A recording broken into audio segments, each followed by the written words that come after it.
Yes Now, Bless Now. Don't forget to rest now. Des Rocksteady at KOTP TV. That's King of the Pit TV, bruh. We're delving deeper into Slayer's history right now, alright? We're going to have a look at Hell Awaits and the time period that surrounded that particular record. Okay, so obviously I've listened to Hell Awaits. I've done a series of reactions to it. They should be available right now. If not, they are via Patreon. Let's move on. So we've had a quick deek of the Show No Mercy period. In March 1985, Slayer began a national tour with Venom and Exodus. Imagine seeing that tour, right? You've got a metal golden crown if you've seen that tour, or been to a show of one of them tours. Resulted in their first live home video dubbed Combat Tour: The Ultimate Revenge. Never heard of that. The video it featured live footage filmed at the Studio 54 Club. The band then made its live European debut at the Heavy Sound Festival in Belgium, opening for UFO. Yes! Who the hell are UFO? UFO, an English rock band formed in '68. They became a transitional group between early hard rock and heavy metal, and a new wave of British heavy metal. I've heard of Phil Mogg before. Was he in another band? Who's Phil Mogg? Yeah, I've heard the name, but other than that, I don't know who the hell UFO are. Also in and I'm not going to listen to UFO either, alright? Also in '85, Slayer toured or played selected shows with bands like Megadeth, Destruction, DRI, Possessed, Agent Steel, SOD, Nasty Savage, and Metal Church. Never heard of Nasty Savage, American thrash metal band from Brandon, Florida, formed in '83 by vocalist Nasty Ronnie Galletti. Yes, now. Still going. Show No Mercy had sold over 40,000 copies, which led to the band returning to the studio to record their second full length. Metal Blade financed the recording budget, which allowed the band to hire producer Ron Fair. Ron Fair is an American A&R executive, record producer, record exec, musical arranger, recording and engineer, and conductor in a career. Alright, let's have a look at what is history. Notable productions: The Pretty Woman soundtrack, Dumb and Dumber, Legally Blonde. So this guy's writing hits for Music Sync. 1,000 Miles he's written, which he might have also been an in to getting it synced to White Chicks, given that he's got such a power in producing these movie soundtracks. He writes a lot for women. Heaps and heaps and heaps of productions for women. To be fair with you, I guess it is producer. I don't know how much of a say he has in writing, but this is the dude to send them to. Interesting how Slayer was a participant of that, eh? Right. So, released in March '85, Slayer's second full-length Hell Awaits expanded on the darkness of haunting the chapel with hell and Satan as common song subjects.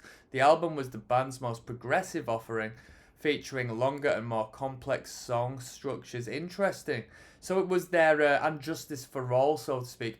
The intro of the title track is a backwards recording of a demonic sounding voice repeating "Join Us," ending with "Welcome Back" before the track begins. Don't. Da da da da. The album was a hit, with fans choosing Slayer for Best Band, Best Live Band. Hell Awaits as '85's Best Album, and Dave Lombardo as Best Drummer in the British magazine Metal Force's '85 Readers Poll. Fair shout, and then we move on to Rain in Blood, Lombardo's brief hiatus, and South of Heaven. So let's have a look at the factoids in regards to Hell Awaits. So Hell Awaits is the second studio album by thrash metal band Slayer, released in March '85 by Metal Blade. The band's '83 debut, Show No Mercy, became Metal Blade's highest selling release, and as a result, producer Brian Slagle desired to release a second Slayer album. To that end, Slagle financed the recording budget. Show No Mercy was paid for by band members. Fair shout. I wonder how much they paid, and recruited several experienced producers to help in studio. It's mad, because even though the production really works for Hell Awaits, I would say Show No Mercy's production sounds crisper, sounds more high-tech. The lyrical themes on Hell Awaits include Hell and Satan. As with their debut, the intro of the title track, played backwards, reveals the repeated phrase, "Join Us." Musically, the album features the most progressive and diverse work compared to their previous releases, and according to Kerry King, him and Jeff Hanneman were very into Merciful Fate at the time. Go do some Merciful Fate. People have had a good request as of recent. which then led to the longer and more progressive songs. Defined as influential to future extreme acts, the most popular songs from Hell Awaits were re-recorded by various underground metal bands and have appeared on several tribute albums. I'd be interested to know what the most popular numbers on this record is, because they're all good in their own way. They all have different elements, different sections, which really sell the record. So, we've learnt about that. The budget organised by Slagle allowed for professional assistance. Bernie Grundman provided audio mastering. Eddie Schreier worked on remastering. Audio master... When did it get remastered? Maybe later on down the line. Years on, who knows. And Bill Metoyer, who worked on the band's earlier release, Haunting the Chapel, acted as a sound engineer. The recording featured audio effects such as the intro. Yeah, we've learned about that.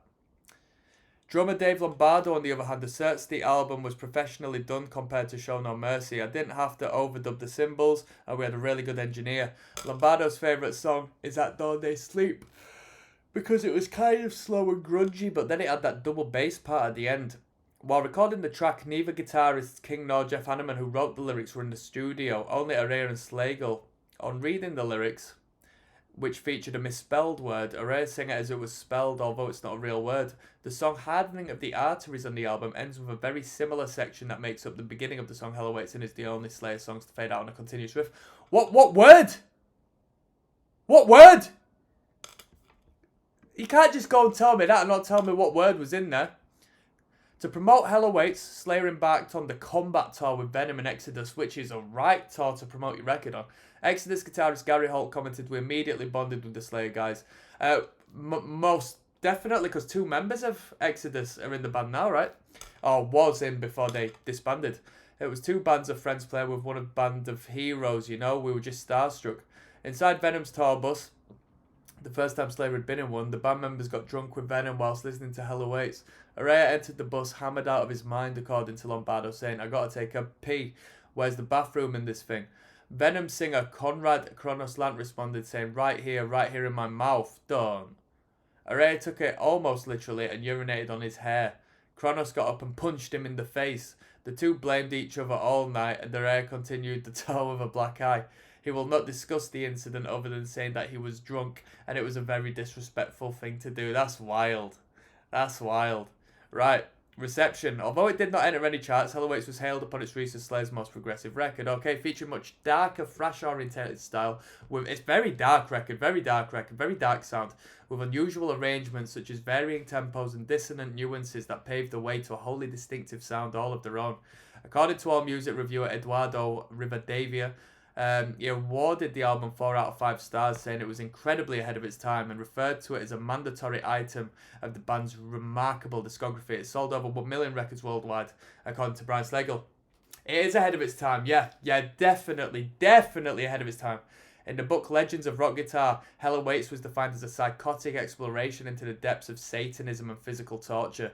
The book, A Chronology of the Great Guitarists of Rock, which includes both Kerry King and Jeff Hanneman, observes the band's evolution in comparison with their previous album, Show No Mercy, saying, "The musicianship is improved, as is lead singer's Tom Araya's voice, making the band sound less like hacks and more like metal fiends. The sludgy riffs, which were pure Black Sabbath, are offset by..." I heard no Sabbath in the record. "Are offset by some of King's and Hanneman's faster solos, giving Slayer entree into the speed metal realm." I heard no Sabbath on the record. Influence. Musicians such as singer Phil Anselmo and drummer Gene Hoglan cite Hell Awaits as an influence. Anselmo, known for his work with Pantera, Down and Superjoint Ritual. I've never really come across Superjoint Ritual much. Explained in an interview with D.X. Ferris, author of the book about the album Rain and Blood, that Hell Awaits just holds the entire thing, every bit of everything to do with heavy music. Slayer are gods, the best band from California for sure, which is a very bold statement. Norwegian musician Frode Silversten, also known as Ian Deaf, former member of the black metal band Gehenna or Gehenna, says the song, which there was a hardcore punk Gehenna, which is like very mythical, dodgy band, says the song Hell Awaits and Slayer's music in general has influenced him as a musician, ranking the album in his top 5. Dimebag Darrell of Pantera and Damageplan picked At Dawn They Sleep among his 12 favourite tunes in the March 93 issue of Guitar World, stating that Slayer taught him how to play with guts and aggression. Defined as influential to future extreme metal acts, the most popular songs from Hell Awaits were re-recorded by various underground metal bands and have appeared in several tribute albums, such as Satanic Slaughter 2 and Gateway to Hell 1 and 2. The song Hell Awaits has been covered by Cradle of Filth, Incantation, Earth Crisis, and Mr. Bungle. Kill Again by Angel Corpse, Praise of Death by Sinister, At Dawn They Sleep by 6 Feet Under, and Necrophiliac by Sadistic Intent, Sinister, Benediction, and Flesh Crawl. Cool, there we go. That answers my question in regards to covers. So track listing. You know what? The bonus tracks aren't on the Spotify record.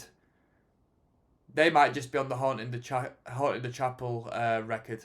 So we've got Hell Awaits, Kill Again, At Dawn They Sleep, Praise of Death, Necrophiliac, Crypts of Eternity, and Hardening of the Arteries. We're actually starting to see a little bit of a rare influence in the writing here, as we've got At Dawn They Sleep and Crypts of Eternity. He gets a credit on the lyrics, which wasn't the case on Show No Mercy. So probably thought, bloody hell, I need to make a couple of quid now, because these lot are taking all the money. And there we go. A little bit of info in regards to Hell Awaits. So now we're going to move on to the heavy hitter. We're going to get on to Rain in Blood next. I'm signing out, people. Peace.